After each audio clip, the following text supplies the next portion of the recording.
tell you the truth, I was very, very humbled. I said, are you kidding me? I said, this is Elaine Grinnell. I said, what's going on here? I said, do you have the right number? And then I said, you know what? I said, I've already been in the parade once. And she said, yeah, but that was for something different. And I said, oh. I said, well, if I can help out, I will. Just, you know, if you want to call somebody else, go ahead. But if I can help, I will. Oh, there again, I was very surprised because we had so many bright, beautiful girls in our class of 1954, and I didn't feel that I had a chance, and I was so dumbfounded when they announced it in the auditorium, and so I was very happy. And I think the first native too, the first native that's ever been. Yeah. Oh my, well, yeah, there's a lot of funny stories, you know, like driving up a lane that we ordinarily would drive a tractor up, and I'd have to take them out in the morning and bring them in at night. But taking them out at night was fun because you could grab a hold of a tail and that cow would run and you'd go around in a big circle and laugh until you fell down in usually a place that was very, very slippery.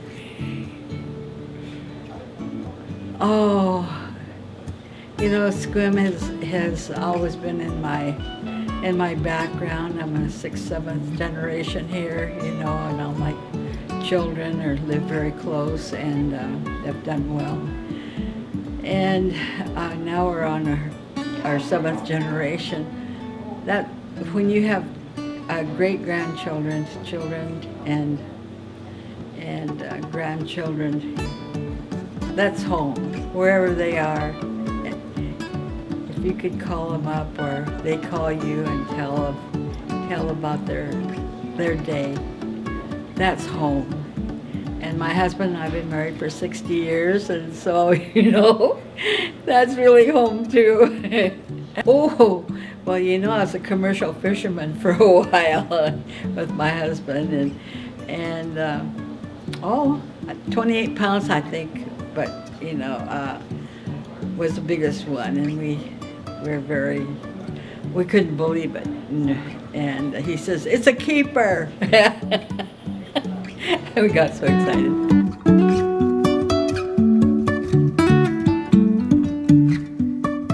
Like I said, I was stunned.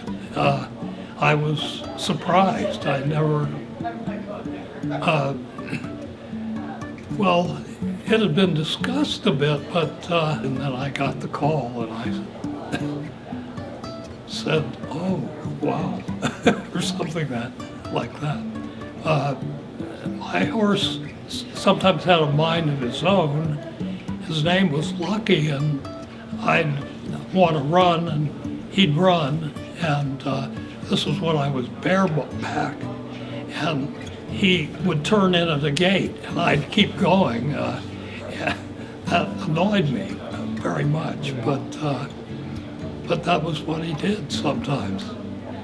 I really liked it here. It was a wonderful place. I made friends here, and we had a farm here. And we originally were in the farm where the Bell House is.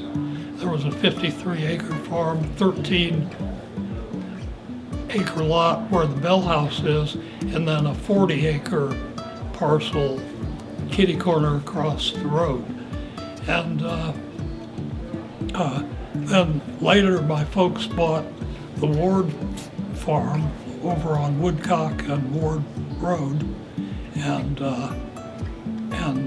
it was a much better place to farm anyway.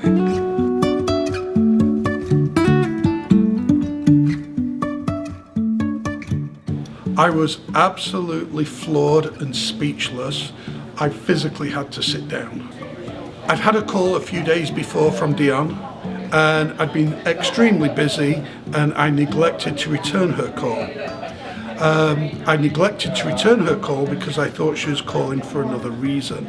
I thought she was going to ask me to be the MC for the kickoff dinner, which I would have very graciously thanked her and declined.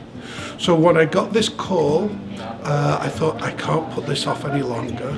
And so I answered the phone. He says, "Hi Phil, it's Dion. I've got something to ask you." I said, "No." And then she told me what it was. And, are you sure you got the right person? I was absolutely floored. Favorite things during the festival, I always love the logging show, the strongman competition, the tractor pull, which is awesome, the tractors and then the truck pull, the food. I'd have to say I have been once or twice to the beer garden also. Where to start? It was basically because of 3 or 4 things. The people, the weather, the traffic, the demographics were all perfect. And the number of times I'd drive home to Renton and it would be beautiful sunshine, and by the time I got through Bremerton it was pouring down rain. That was a big factor, but most importantly it was the people. I met so many wonderful people through the Grange, the farming type people, and it's just been a wonderful area to move to, grow our business. Our family's all moved here now, and so it's just a great place.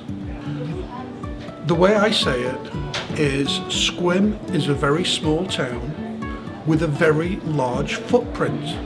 It doesn't matter where you go, when you start talking to people and you say you're from a small town, Squim in Washington State, most people, you'd be surprised how many times people say, "Oh, I've got a friend who lived there, I've been there."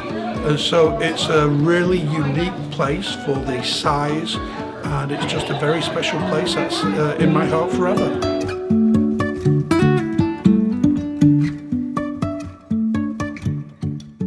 I felt so honored.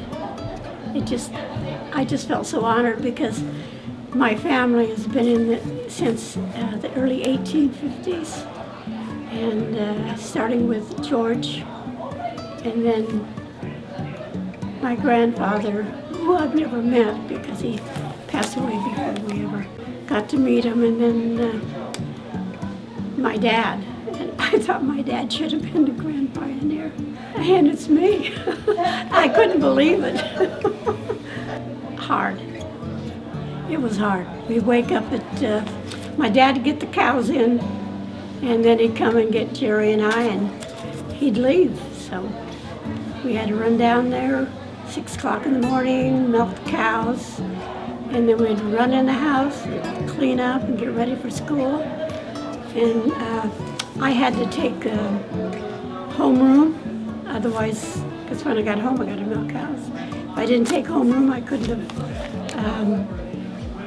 got my homework done. So, yeah, but I did all right. I made good grades in high school. Oh, I love it. I was going by this morning, and there's my daughter and I, she's gone now, my throat. And there's cattle that have their babies about this time. And I was going by and I thought, oh, I gotta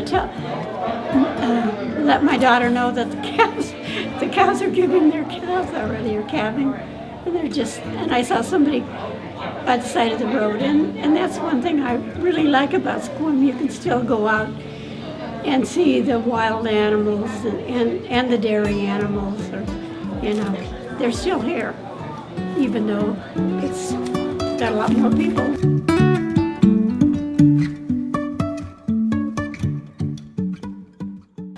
I don't believe I deserve it because I'm not the patriarch of the Grant family. My cousin is older than me, but I'm not going to tell you how old he is, because if I did, he'd take me out behind the barn and whoop the daylights out of me.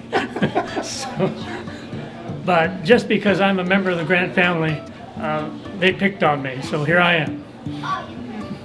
I really didn't think of that, because just because I was a Grant, and my great uncle was the first Grand Pioneer in 1960, I was proud of that. But Who was I? I wasn't even a gleam in my great-grandfather's eye. It meant that the future of the Sequim Valley and the Dungeness Valley would thrive, and it has, very much. So I'm very, very thankful for that group of pioneers who got together and decided to get the water out of the Dungeness River to run down on the prairie.